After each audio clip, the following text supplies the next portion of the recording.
오늘 말씀은 야곱의 네 번째 아들 유다에 관한 이야기입니다. 그런데 창세기를 보면 유다 이야기가 갑자기 요셉 이야기 사이에 끼워져 있습니다. 창세기 37장 끝부분을 보면 요셉의 형들이 요셉을 이스마엘 노예 상인에게 팔고 그 노예 상인들은 그 요셉을 애굽의 보디발 장군에게 팝니다. 그렇게 37장의 내용이 끝나죠. 그러면 그 다음 장은 당연히 애굽에 팔려간 요셉이 어떻게 살았는지 그 내용이 나와야 합니다. 그 내용이 굉장히 궁금한 거잖아요. 그런데 그 궁금한 요셉의 이야기는 39장으로 밀리고 뜬금없이 유다 이야기가 38장으로 들어옵니다. 그런데 그것도 읽어보면 사실 좋은 내용이 아닙니다. 낯뜨거운 그런 내용이죠. 며느리가 시아버지를 속여서 동침을 하고 임신하게 되었다라는 내용이에요. 참 뜬금없습니다. 글은 이렇게 쓰는 것이 아니잖아요.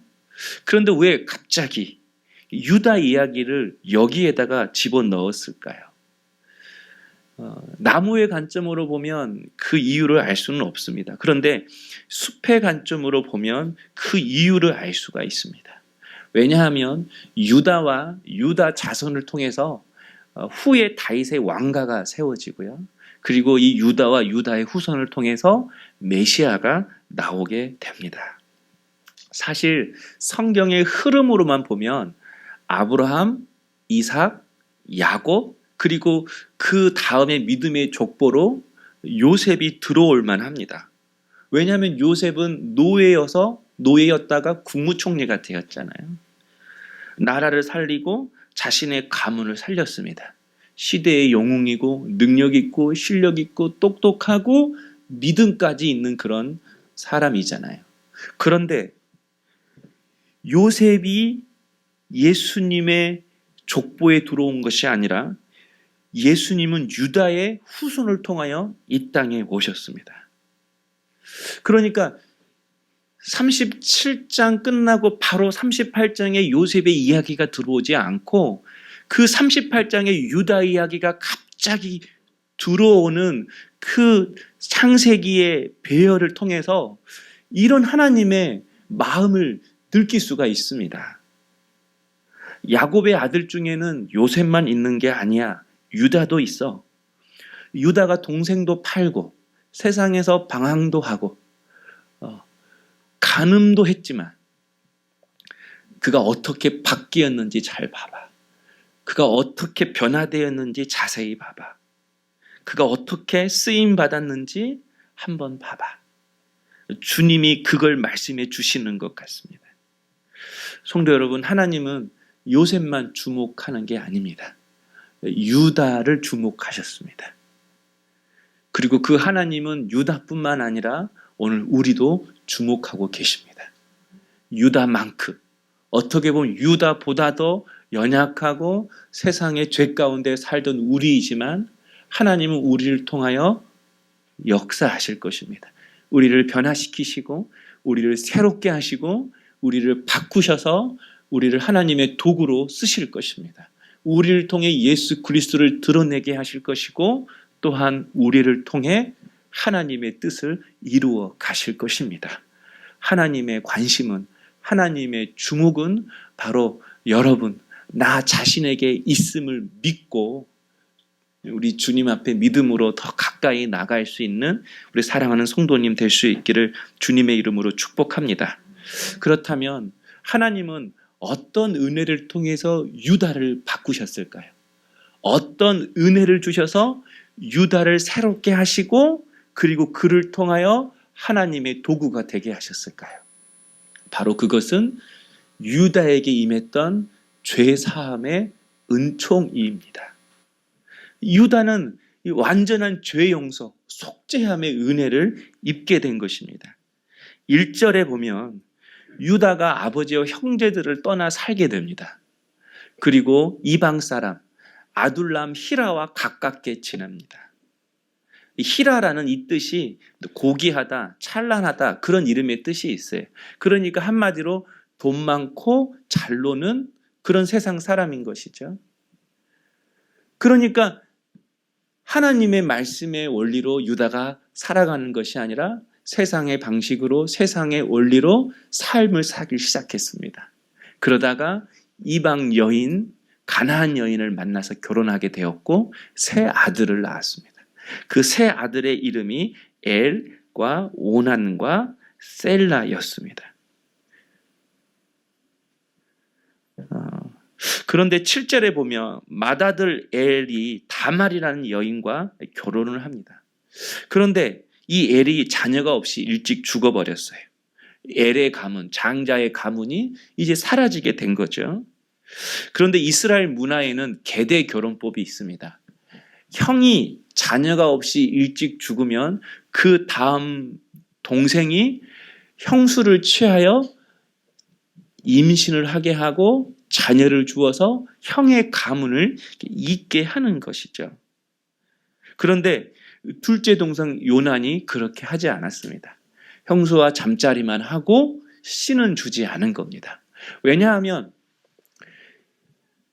형의 가문에 자녀가 없으면 결국 형이 가지고 있던 그 장자권 그리고 그 상속은 둘째 자신에게 고스란히 다 오는 것입니다.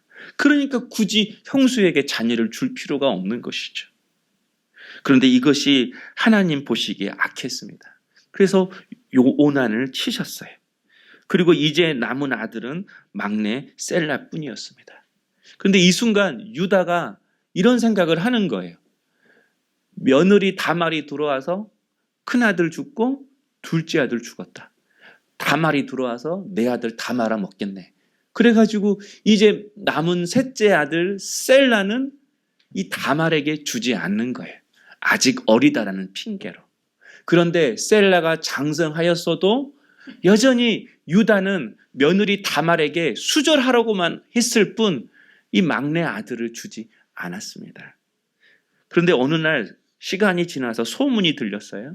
며느리 다말이 임신했다라는 소식입니다. 그러자 유다가 노발대발합니다. 24절을 보면요. 며느리가 다른 남자랑 행음하였다라고 하고 그를 불살라 죽이려고 했습니다. 그래서 사람을 보내서 그 며느리를 끌고 오게끔 했어요. 그런데 그때 이 다말이 시아버지 유다에게 도장과 끈과 지팡이를 이렇게 보여줍니다. 이 물건의 주인이 나를 임시케 했다라는 거예요. 그런데 여러분, 이 끈과 도장과 지팡이의 주인이 누구죠? 바로 유다 자신이었습니다. 시아버지 유다가 막내 아들 셀라를 주지 않으니까 이 다말이 창기로 변장을 해서 시아버지를 속이고 동침을 하고 임신을 한 것입니다.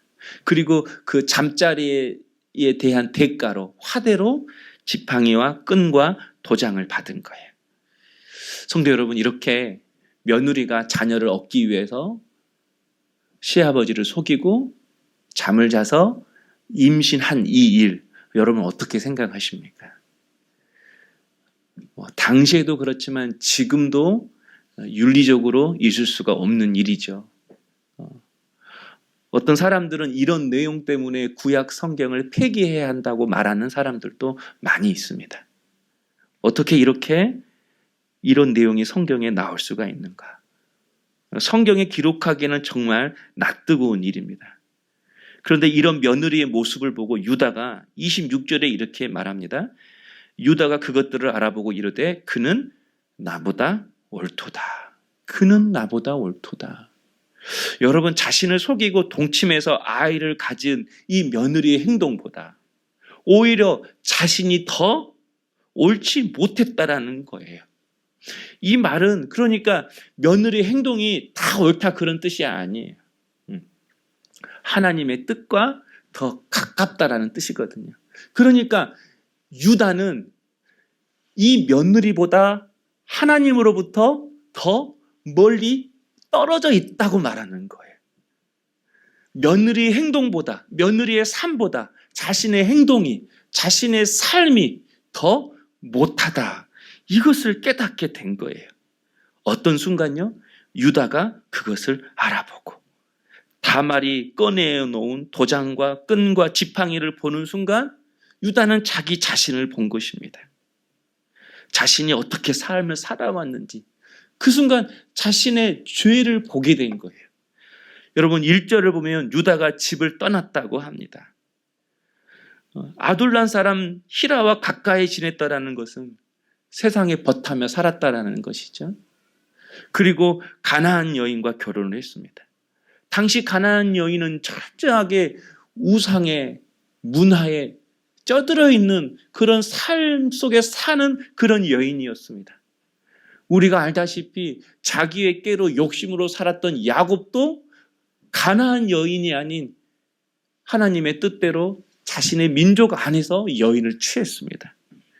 그런데 유다는 그렇지 않았어요. 또 자신의 아내가 죽으니까 양털 깎는 날 딥나로 올라갔다고 이야기를 합니다. 양털 깎는 날은 당시의 축제의 날이에요. 추수하는 날이니까 술 마시고 노는 날이죠. 그러니까 아내의 그 빈자리를 술로 즐거움으로 채우려고 했습니다. 거기에는 누가 있었어요? 항상 아둘람 사람 히라가 있었어요. 그리고 그렇게 술을 먹다 보니까 그 안에 음욕이 올라왔고 길을 걸어가다가 창기가 보이니까 행음을 한 거죠. 게다가 여러분 오늘 본문에 나오는 창기는 그냥 창기가 아닙니다. 이 성경에 보면 그냥 몸을 파는 창녀로 쓰이는 단어와 오늘 본문에 나오는 이 창녀의 단어가 서로 다릅니다. 이 본문에 나오는 이 창녀의 단어는 신전 창기를 이야기합니다. 당시 이방 신전에는 그 신전에서 일하는 여자 사제가 있었습니다.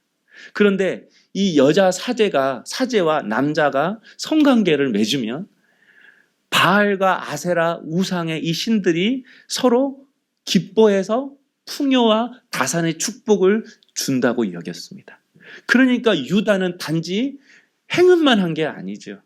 아버지의 집을 떠나서 우상도, 가나안의 우상도 섬기며 살았다라는 거예요. 무엇보다도 이 막내 아들을 주지 않으려는 자신의 악한 꾀로 인해서 이런 비극이 나았다는 사실을 깨닫게 된 것입니다. 여러분, 이전에는 자신의 이런 모습이 하나도 보이지 않았어요. 그저 며느리가 임신했다는 소식만 듣고 파르르 떨면서 그 며느리를 정죄하고 죽이려고 했습니다. 그런 그가 자신의 도장과 끈과 지팡이를 보는 순간 자신의 죄를 본 것입니다. 그렇게 큰 죄로 여겼던 며느리의 죄는 그 순간 티로 보여지는 거예요. 그리고 자신의 죄가 들보처럼 크게 보이는 거죠. 그리고 이렇게 고백했습니다. 그는 나보다 옳도다. 저는 유다가 하나님께 쓰임 받을 수 있었던 그 시작, 유다의 변화의 첫 출발점이 저는 바로 여기라고 생각합니다. 그는 나보다 옳도다. 유다에게 있어서 이 다말 사건은 부끄럽고 수치스러운 일이었지만 그 일을 통해서 유다는 회개의 기회를 삼은 것입니다. 남이 아닌 자신의 죄를 들여다보는 계기로 삼은 거예요. 왜냐하면 이 사건을 계기로 유다가 다시 자신의 집으로 돌아가게 됩니다. 사랑하는 성도 여러분, 신앙생활에 있어서 정말 중요한 것은 회개입니다. 하나님께 회개하면 용서해 주십니다. 씻어 주십니다. 깨끗게 하십니다. 우리를 정결케 하십니다. 어떻게 알 수 있죠?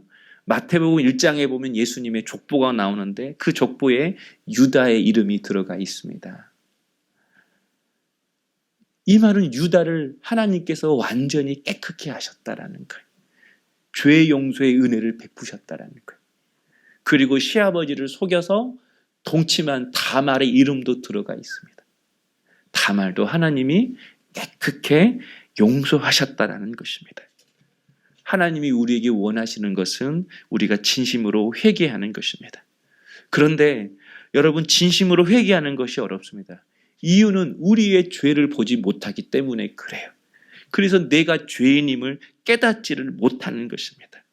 그러기에 하나님은 때론 우리에게 부끄럽고 수치스러운 일들을 허락하실 때가 있습니다. 그때 여러분 주저하지 말고 회개의 자리로 나가시는 우리 성도님 될 수 있기를 원합니다. 빛 가운데 거하라라는 이 주님의 말씀은 죄 짓지 말고 살아라 그 말이 아니라 우리 안에 있는 연약함과 허물과 죄를 숨김없이 주님 앞에 고백하고 드러내라는 것입니다. 그것을 고백하지 못하면 결국은 유다처럼 돌아갑니다. 유다처럼 방황하며 삽니다. 그리고 결국은 더 부끄러운 수치를 당하게 됩니다. 죄의 종이 되어 살게 되는 것입니다. 여러분, 왜 유다가 이런 삶을 살았을까요? 이방 사람과 벗하며 살고 세상의 방식대로 살고 가난한 여인과 결혼을 하고 외로우면 술로 달래고 여자를 만나고 음욕을 품고 행음을 하고 1절을 보면 그 이유를 좀 알 수가 있습니다. 1절에 보니까요. 그 후에 이렇게 나와 있어요. 유다가 요셉의 형제들을 떠났는데 그 후에 이렇게 말해요. 그러니까 어떤 일이 있고 난 후에 유다가 자기 집을 떠났다라는 거예요. 어떤 일이 있었죠? 창세기 37장에는 바로 요셉을 이스마엘 상인에게 팔아버린 그런 사건이 있었습니다. 그러니까 요셉을 판 후에 유다가 자기 집을 떠나 방황하기 시작했다라는 거예요. 창세기 37장 26절에 보면 유다가 자기 형제에게 이르되 우리가 우리 동생을 죽이고 그의 피를 덮어둔들 무엇이 유익할까? 자신들이 양치고 있는 곳으로 요셉이 찾아왔습니다. 그때 요셉의 형들이 요셉을 다 죽이려고 했죠. 그때 맏형 루벤이 요셉을 죽이지 못하도록 만류합니다. 그래서 요셉의 형들이 요셉을 구덩이에 넣었잖아요. 하지만 루벤이 잠깐 자리를 비운 사이에 또 요셉의 형들이 요셉을 죽이려고 했던 것 같아요. 그래서 그때 유다가 이렇게 이야기하는 것입니다. 요셉을 죽인들 무슨 유익이 있으리요? 차라리 요셉을 상인에게 팔자. 그래서 유다의 주도로 인해서 요셉을 상인에게 판 거죠. 그리고 요셉의 옷은 찢어서 아버지 야곱에게 보여주었습니다. 짐승에게 이렇게 죽임을 당했다는 거예요. 그런데 그 요셉의 죽음의 소식을 들은 야곱이 애통하기 시작했습니다. 수월에 내려갈 정도로 지옥과 같은 삶을 그때부터 아버지 야곱이 사는 거예요. 그 모습이 유다에게는 굉장한 양심의 가책이었던 것 같아요. 그래서 이 양심의 가책을 받고 그 집을 떠나게 된 거죠. 그런데 여러분, 양심의 가책만으로는 되지 않습니다. 유다는 그 양심의 가책을 지우려고 세상의 방법대로 살았어요. 그 양심의 가책을 없애려고 세상의 즐거움으로 채워보려고 했어요. 아들 장가를 잘 시켜서 지우려고 했어요. 이방신을 섬기기도 했어요. 그런데 여러분, 그러다가 이제는 신전 창기를 보고 음욕까지 품고 가난 우상까지 섬기게 되는 그런 자리까지 오게 되었습니다. 여러분, 양심의 가책을 받았다고 해결되는 것이 아닙니다. 마귀는 언제나 우리 안에 있는 이 양심의 가책을 통해서 우리를 괴롭히는 것이죠. 어떤 부잣집 아들이 아버지가 귀히 여기는 도자기를 깼어요. 근데 다행히 아버지가 그것을 몰랐어요. 그러니까 이 아들이 한숨을 이제 내린 거죠. 그런데 갑자기 집에서 일하는 하인이 그러는 거예요. 도련님, 걸레질 좀 하세요. 하인이 해야 되는 거잖아요. 왜 내가 해? 그러니까 하인이 그러는 거예요. 도련님이 그 도자기 깬 거 내가 봤어요. 걸레질 하세요. 그때부터 그러는 거예요. 주인만 사라지면 하인이 걸레질 하세요. 청소하세요. 어쩔 수 없죠. 자신의 죄를 이 하인이 봤기 때문에 그것을 가지고 계속 이용해 먹는 것이죠. 그런데 여러분, 그 사실을 아는 순간, 아버지가 아는 순간 아버지가 어떻게 했을까요? 아들을 용서하고 오히려 하인을 내쫓지 않았을까요? 우리가 그렇게 산다라는 거예요. 양심의 가책으로 묻어두는 것은 다 마귀의 종로로 타는 먹잇감만 될 뿐입니다.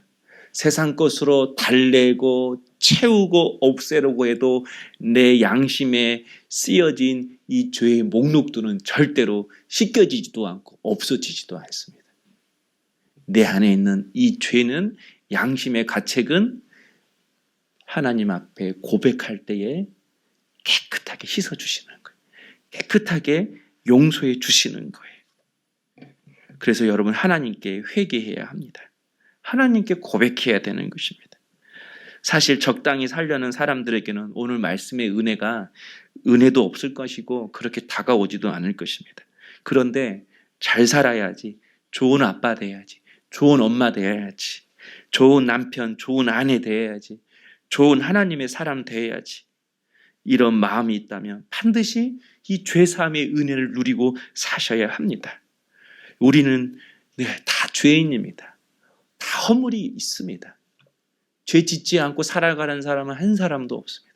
허물이 없는 사람도 한 사람도 없습니다. 그래서 예수님이 이 땅에 오신 것입니다. 예수님이 이 땅에 오신 것은 우리를 부자 되게 하려고, 성공시켜 주려고. 여러분, 그것보다 주님이 오신 1등 목적은 우리를 죄에서 사하여 주시기 위해 오셨습니다. 죄가 사하여져야만이 우리가 천국에 들어갈 수 있고, 죄가 사하여져야만이 우리 안에 주님이 다시 성령으로 오셔서 이제는 죄와 싸워 이기게 되고 하나님의 뜻을 감당할 뿐만 아니라 하나님 나라를 이루어가는 도구의 삶을 살 수 있게 되는 것입니다. 나의 죄를 용서하시고 깨끗게 하시는 이 죄사함의 은혜를 경험한 사람만이 나의 나된 것은 하나님의 은혜입니다 라고 고백하게 되는 것입니다. 나의 나된 것은 하나님의 은혜인이라고 고백하는 그 사람만이 여러분, 아버지의 마음을 알 수 있고 십자가를 질 수가 있는 것입니다. 그래서 창세기 44장에 보면 가나안 땅에 심한 기근이 와서 이 요셉의 형들이 곡식을 구하려고 애굽 땅으로 내려갑니다. 그때 애굽 땅의 국무총리는 요셉이었잖아요. 그때 요셉이 자신의 신분을 속이고 요셉의 형들의 곡식자루에 다 곡식을 채워줍니다. 대신에 막내 베냐민의 곡식자루에는 자신의 은잔을 몰래 숨겨 넣습니다. 그리고 나중에 이 베냐민에게 내 은잔을 훔쳐갔다고 누명을 씌웁니다. 그리고 그 베냐민을 종 삼겠다고 했습니다. 그때 창세기 44장 33절에 유다가 이렇게 말씀합니다.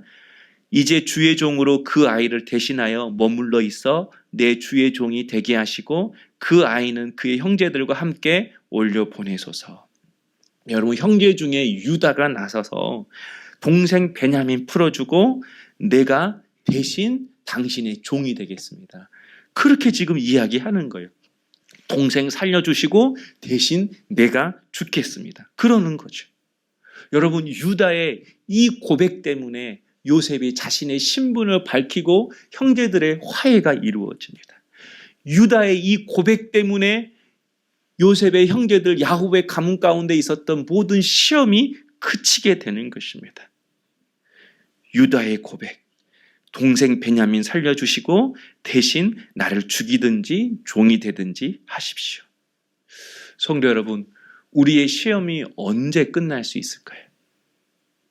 도대체 우리는 언제 하나님 앞에 쓰임 받을 수 있는 그때가 오는 것입니까? 바로 유다의 고백 속에 답이 있습니다. 그는 나보다 옳도다. 여러분, 이 고백이 우리 안에 되어져야 합니다.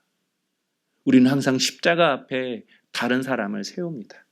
왜? 나보다 그 사람이 못하니까. 그래서 그 십자가 위에 그 사람을 못 박는 거죠. 그러나 여러분, 십자가 위에 예수님이 달리셨는데 주님이 달리신 그 자리는 내가 세운 그 사람 때문에 달리신 것이 아닙니다. 주님이 십자가에 달리신 이유는 바로 나 때문에 그 자리에 내가 있어야 되는데 주님이 대신 달리신 것입니다. 그래서 여러분, 우리는 어느 누구에게도 내가 낫다라고 말할 수 없는 것이죠. 이번 바이러스를 보면서 많은 사람들이 두려워하고 염려합니다. 눈에 보이지 않잖아요. 눈에 보이지 않는 그 작은 바이러스 하나에도 두려워하고 염려하고 떠는 우리의 모습을 보면서 우리가 얼마나 나약하고 연약한 존재임을 알게 됩니다. 사랑하는 성도 여러분, 십자가에 달리신 그 주님의 자리는 다른 사람의 자리가 아닙니다. 그 작은 바이러스에도 두려워하고 염려하고 떠는 나를 위해, 죄로 인해 죽을 수밖에 없는 나를 위해 주님이 그 자리에 달리신 것입니다. 그러므로 여러분, 십자가를 통해서 다시 한번 나를 볼 수 있어야 합니다. 그래서 나의 나 된 것은 오직 하나님의 은혜입니다. 주님이 대신 나 때문에 그 십자가의 자리에 달리셨기 때문에 내가 이 자리에 서 있는 것입니다. 여러분, 이 십자가의 은혜가, 이 십자가의 사건이 내 사건임을 깨닫게 되는 주의 종들이 될 수 있기를 소망합니다. 그래서 그는 나보다 옳도다, 이 고백이 되어져야 되고, 또 한 가지는 베냐민은 살려주시고 대신 내가 죽든지 종이 되든지 하겠습니다. 내가 싫은 베냐민, 밉상인 베냐민, 도움이 안 되는 베냐민, 왜 곡식 자루에 왜 은잔이 있어? 좀 그때 좀 자세히 좀 살피지. 곡식 넣을 때 다시 한번 좀 꼼꼼히 보지. 왜 그때 그거 몰랐어? 보지 않았어? 왜 실수했어? 왜 이런 일을 이렇게 만들어? 너 때문에 이렇게 된 거야? 유다 그런 말 하지 않았어요. 그 순간 책임은 베냐민에게 있었지만 이 책임, 이 죄값 제가 지겠습니다. 베냐민 살려주시고 제가 종 되겠습니다. 여러분, 유다가 이런 고백을 하는 거예요. 죄사함의 은혜를 통해서 나의 나 된 것은 하나님의 은혜입니다라고 고백한 자만이 이렇게 십자가 질 수가 있는 것입니다. 유다가 어떤 사람이죠? 아버지께 사랑받는 요셉을 미워하고 시기하고 질투했던 사람이 유다입니다. 비록 그를 죽이려고 하지 않았지만 유다의 주도로 요셉을 팔아버렸습니다. 그는 양심의 가책을 받고 집을 떠났습니다. 세상과 버텼습니다. 행음을 하였고 우상을 섬겼고, 그런 그가 베냐민의 곡식자루에서 은잔이 나왔다고 억울하거나 탓하지도 않았습니다. 베냐민이 억울함을 당하는 그 순간에 자기의 생명을 걸고 베냐민을 지키려고 한 것입니다. 그리고 알다시피 이스라엘 백성들이 출애굽을 하고 광야 40년을 행진하며 살아갑니다.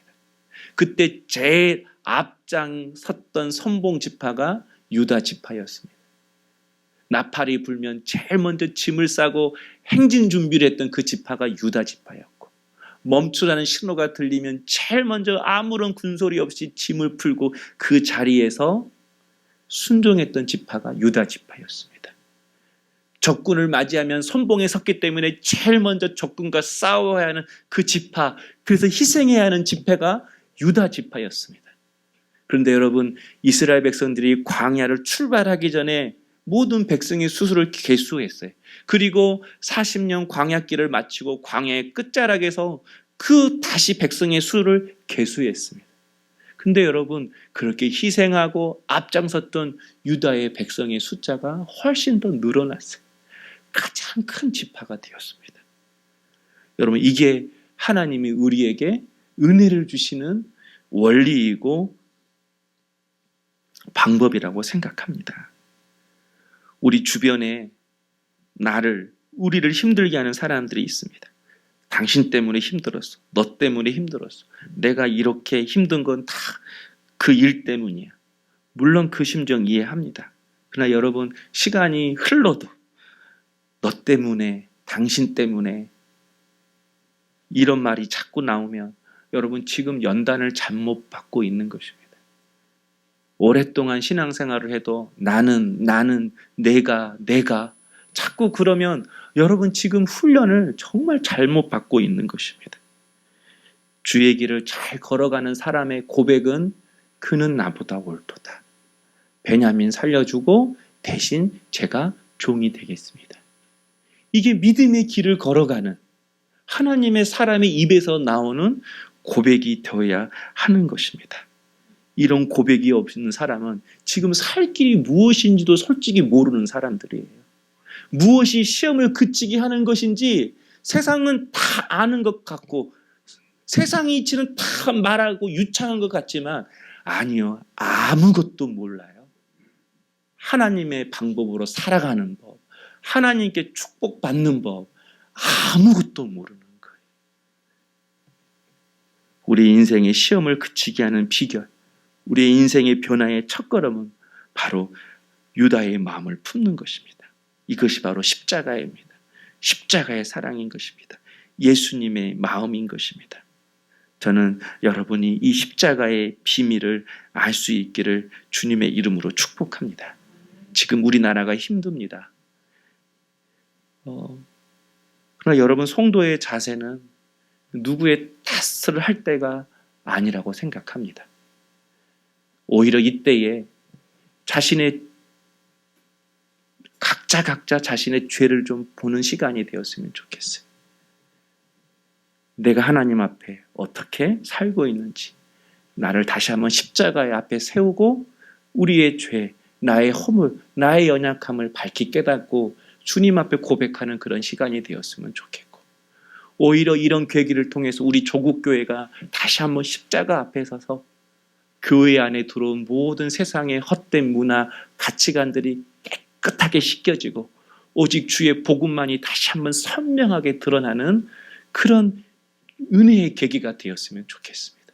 그리고 오히려 이때를 통하여 모든 우리 주의 양들을 미혹하는 미혹의 영들이 다 묶임을 받고 깨어지고 박살나는 그런 시간이 되었으면 좋겠습니다. 그래서 두려워만 하지 말고 염려만 하지 말고 말씀 앞에 겸손히 섰으면 좋겠습니다. 기도의 자리에 다시 한번 겸손히 나아갔으면 좋겠습니다. 그래서 나 자신을 위해, 가정을 위해, 교회를 위해, 그리고 이 나라를 위해 중보하며 기도할 수 있는 우리 사랑하는 성도님 될 수 있기를 주님의 이름으로 축복합니다.